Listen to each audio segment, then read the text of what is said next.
Okay, Tony Clement has been a member of Parliament for Parry Sound, Muskoka since 2006. Before that, of course, he was prominent involved in the Harris government in Ontario provincially. Under the previous federal government, Tony served as Minister of Health, Minister of Industry, and President of the Treasury Board.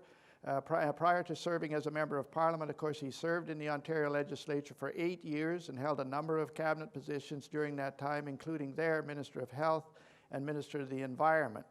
Tony has been a lawyer and a small business owner, and Tony and his wife Lynn have 3 children. So let's welcome Tony Clement.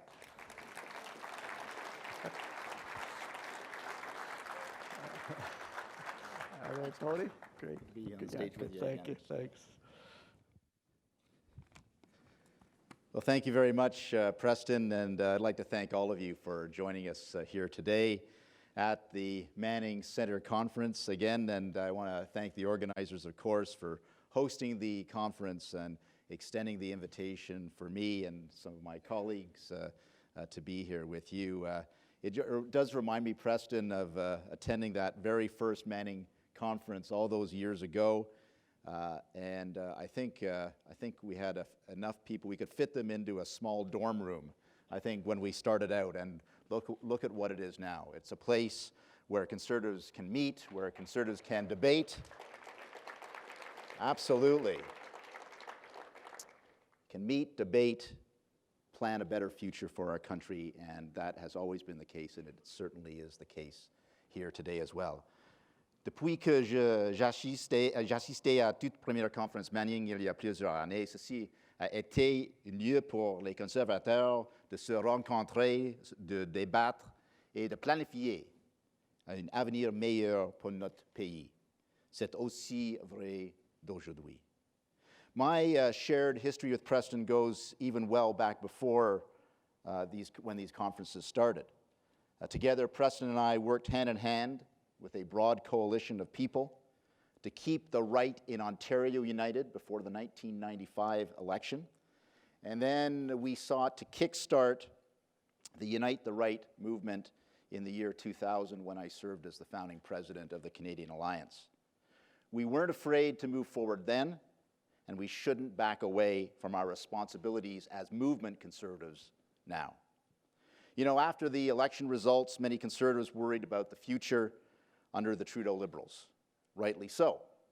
Already in their first few months in office, they have shown their plans to hike taxes, to spend with abandon, and to not take our security threats seriously.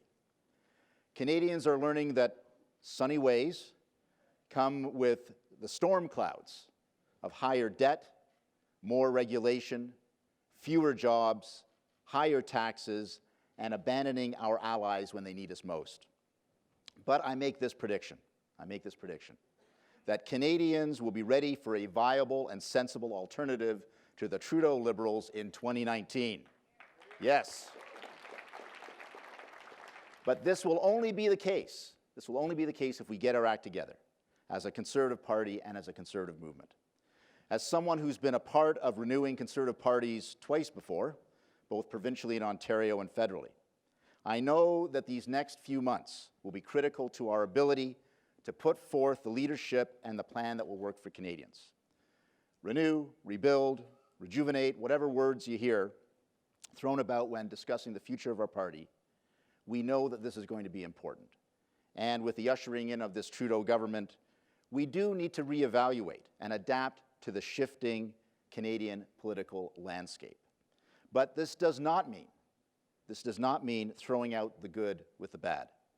Indeed, we must be the political organization that represents those basic tenets that define conservatism: limited but effective government, affordable taxes, a strong military in an uncertain world, and the private choices of individuals and markets to generate growth, jobs, and opportunity. Because if we don't stand for those things, if we do not believe, no one will. And Canadians have shown that they can and will vote for those values when given a clear choice. You know, as someone who led the charge in balancing our budgets as Treasury Board President, reduced federal government program spending for an unprecedented 4 years in a row. That's never happened before in Canada. Helped to find $18 billion in multi-year savings. I can tell you it's not always easy to find ways to deliver excellent governance at an affordable price. But if we provide vision and a roadmap, Canadians will sign on. After 4 years of Mr. Trudeau, people will be angry, scared, and ready for a different path. At the same time, I believe that our conservative message must be explained and expanded in more areas of the public debate. Post-Paris Climate Change Agreement, what does a small c conservative environment policy look like? How can we pursue a poverty reduction strategy that provides success for those who want to get out of the endless hazard of no hope and no way out? Yes, I think that is worth contemplating. How can we secure our security without declaring war on privacy and the internet? And in the age of Netflix and non-network news, can we finally agree that a $1 billion plus subsidy to one broadcaster, the CBC, is outdated policy that should be replaced? I say yes to all of these things. We simply cannot vacate these debates and allow our non-conservative opponents to define the terms of the debate. Conservatism must be broader and deeper in these issues in the future. Indeed, to appeal to city dwellers, to millennials, and to new arrivals, a broader suite of conservative solutions, practical but principled, is a requirement to even get their attention, let alone their support. Nous ne pouvons tout simplement pas céder ces débats et permettre à nos adversaires non conservateurs de définir les termes du débat. Le conservatisme doit être plus large et plus profond sur ces questions à l'avenir. En effet, pour faire appel aux gens urbains, aux millénials et aux nouveaux arrivants, une suite plus large de solutions conservatrices, pratiques, mais de principe, est une exigence pour attirer leur attention sans parler de leur soutien. Consequently, experience and renewal in equal measure is the path ahead. You know, as an immigrant to this country, I know that people choose Canada because they believe that if you work a little harder, you can get ahead. My first summer job was at my dad's restaurant, where I can tell you the hours were long and the pay was not designed to encourage me to choose a career as a waiter. But much later, I did have a career as a small business owner. And I know what it's like to meet a payroll and to worry about how government taxes and overregulation impact the ability to hire and grow. We have to be true. We have to be true to the people in Canada who aspire to get ahead, who are willing to take risks, who need government to get out of the way rather than overtax, overregulate, and oversubsidize. Then there's the question of how the party conducted the election. We all know that the appeal for change was strong, but I believe we didn't put forward an effective counter-argument. And so minority parliament possibility became a Liberal majority, and all of the damage that it will do. It's time we listen and learn from our party members, many of whom have more election experience and plain common sense than the Central campaign exhibited. Il est temps d'écouter et d'apprendre des membres de nos partis dont beaucoup ont plus d'expérience électorale et plus de bon sens que notre campagne centrale a démontré. Training, candidate support, communications, advertising, social media, tour, all of these fundamental nuts and bolts aspects of running a party organization and a modern election campaign must be improved, and quickly. Frankly, our message and campaign were MIA using many of the modern techniques. I volunteer myself to be at the lead of the social media movement in our party, regardless of whether I run or not, in our party, so that we can crowdsource good ideas. I will launch this online feature app soon. You know, we used to lead conservative parties around the world with campaign techniques, but no longer. But It's all fixable. And it all must be fixed before 2019 if it can be done, and it can be done, when we have unity of purpose, listen to our rank and file, and come up with a plan that starts to be implemented, commencing both before and right after the leadership vote. So it is time for renewal, and we've got the start of that with our caucus. As the excitement of the Prime Minister's selfies wane, and the self-preservation of our country's economic and security position becomes more at risk, our chance to offer that balance of experience and a renewed Conservative message becomes more critical. But we've got to believe in ourselves, and we've got to move that puck down the ice. It's time to get back onto the ice and start changing the momentum in our favor. As Conservatives, we know that all of this isn't easy. It's not always sexy. But Canadians need us, and we must answer the call. I believe passionately that our core values and experience will offer the solutions necessary to put our great country back on track. Thank you very much.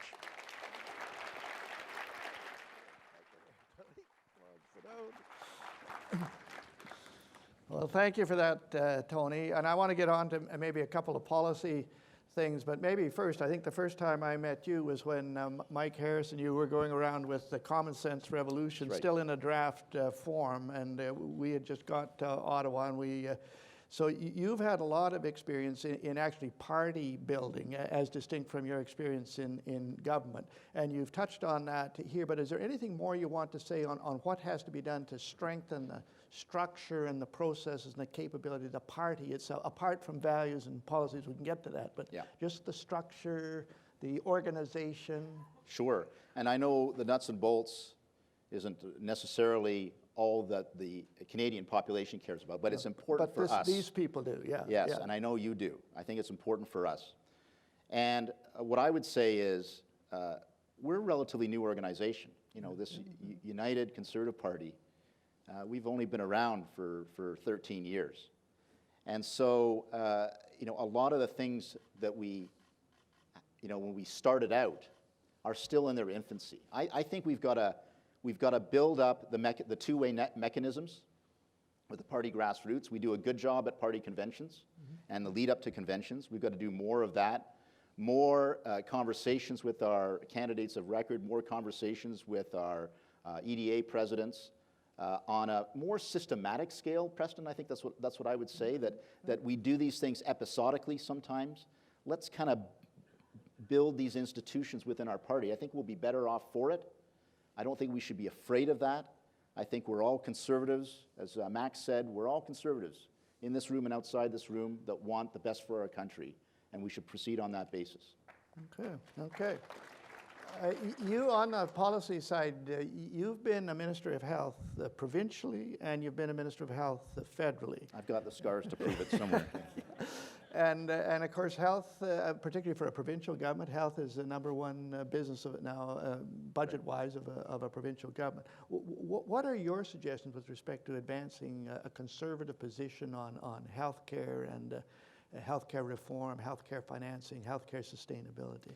Well, I think we've got to help the provinces. And, you know, look, this is primarily in the provincial sphere, but last time I ran for leader, I did suggest that we could alter the Canada Health Act to include a clause encouraging innovation and maybe be partners with the provinces on the innovation side. You know, there are some provinces that do that really well.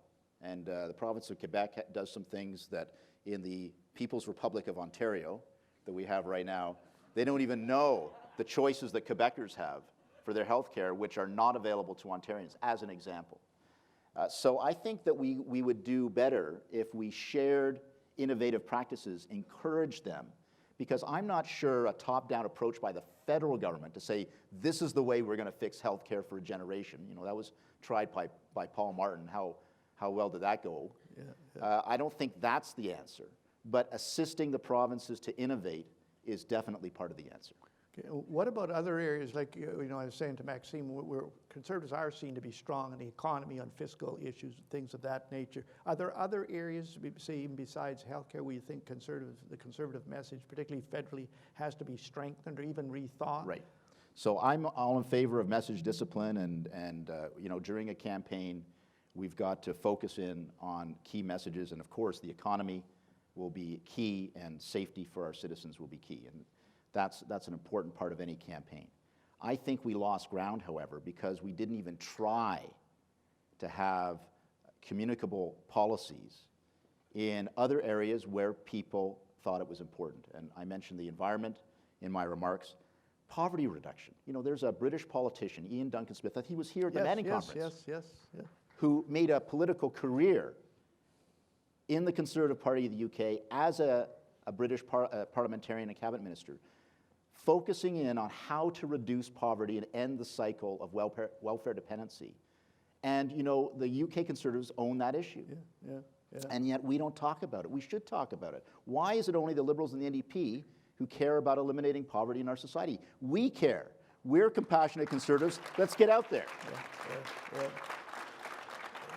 I know our time is a bit limited, but I asked Maxime about because the challenge with a national party is how to kind of unite the parts. And I asked him about the flavors, the ideological flavors of conservatism.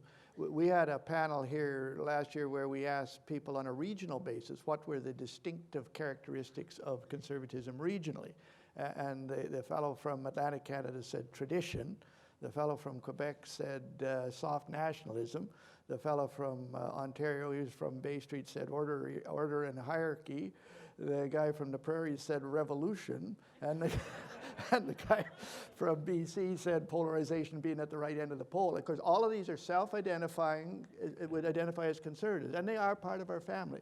But there are these regional distinctives, and when you're running a national party, where do you see the common ground or the ways of integrating, getting those people to play as a team? You know? Well, firstly, I think it is incumbent upon our leadership to keep the door perpetually open to Conservatives who have different emphases. You can't close it. We are not in a position to turn Conservatives away. So there are going to be some differences that we can reconcile, and there might be some differences in a particular policy area that are tougher to reconcile, but we've always got to have that dialogue. I think that's incredibly important. Everybody should be welcome in our Conservative family. I really do believe that. And I think that